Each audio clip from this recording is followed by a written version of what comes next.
មាត់ខ្មាស់គេយើងខ្មែរទៅផឹករៀនចិនចូលឆ្នាំចិនស្រវឹងខ្មែរស្រវឹងខ្មែរ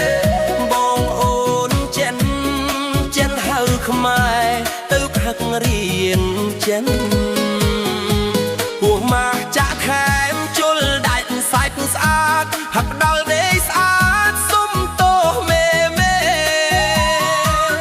ធំបះផាលភូមិច្រៀងខារ៉ាអូខេគុំមាត់គុំជេបើជេបងជេចិនទៅចូលឆ្នាំចិនស្រវឹងខ្មែរស្រវឹងខ្មែរ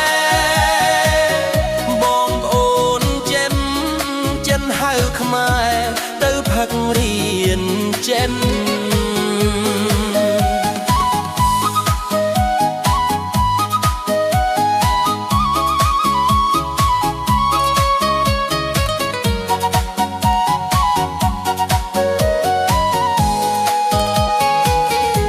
បូលីសពីណៃ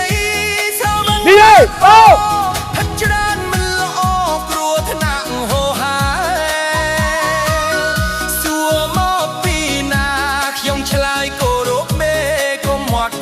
គេបងអើយមកផឹករៀនចិនចូលឆ្នាំចិនស្រវឹងខ្មែរស្រវឹងខ្មែរបងប្អូនចិនចិនហៅខ្មែរទៅផឹករៀនចិន